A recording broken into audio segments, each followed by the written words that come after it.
બનાસકાંઠાના અંબાજીમાં કેવાયસી કરાવવા લોકોને ભારે હાલાકી પડી રહી છે। મોડી રાતથી લોકોના ગ્રામ પંચાયત બહાર ધામા, ત્યારે દાંતા તાલુકામાં સર્વરના ધાંધિયાથી લોકો પરેશાન થયા છે। કડકડતી ઠંડીમાં લાઇનમાં બેઠેલા લોકો જોવા મળ્યા હતા। બાળકો, મહિલાઓ લાઇનમાં બેઠેલા જોવા મળ્યા હતા। અગાઉ દાંતા મામલતદારને આવેદનપત્ર પણ આપવામાં આવ્યું હતું। આદિવાસી સમાજના આગેવાનો દ્વારા આવેદનપત્ર આપવામાં આવ્યું હતું। કડકડતી ઠંડીમાં લાઇનમાં બેઠેલા જોવા મળ્યા હતા। મહિલાઓ, બાળકો સહિત લોકો લાઇનમાં જોવા મળ્યા હતા।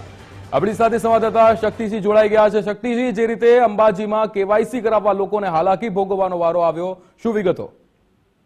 ચોક્કસથી વાત કરવામાં આવે તો દાંતા તાલુકો પહાડી વિસ્તાર છે, અંતરિયાળ વિસ્તાર છે। ત્યારે આ વિસ્તારની અંદર સૌથી વધુ આદિવાસી વિસ્તારના લોકો વસવાટ કરતા હોય છે।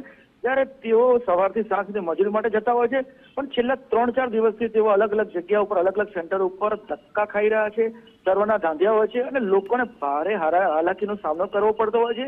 ત્યારે રાત્રે 12 વાગ્યાથી તેઓ લોકો અંબાજી ગ્રામ પંચાયતની બહાર બેઠા હતા। નાના નાના છોકરા પણ બેઠા હતા અને તેઓ ચાદર કામડા ઓઢીને બેઠા હતા। અને સૌથી મોટી સમસ્યા એ છે, ગઈકાલે આદિવાસી આગેવાનો દ્વારા આવેદનપત્ર આપવામાં આવ્યું છે અને તે અગાઉ જે કુબેર ડિંડોર જે આદિજાતિના મંત્રી છે, તેમના દ્વારા અહીંયા આગળ અંબાજીના કાર્યક્રમમાં પણ તે આદિવાસી સમાજના અને સર્વના અને ગુજરાત સરકારની જે પ્રશંસા કરવામાં આવી છે, પણ દાંતા તાલુકાની અંદર તે સર્વની સૌથી મોટી સમસ્યા છે, તેને લઈને આદિવાસી સમાજમાં અને સ્થાનિક લોકોમાં પણ ભારે રોષ જોવા મળી રહ્યો છે।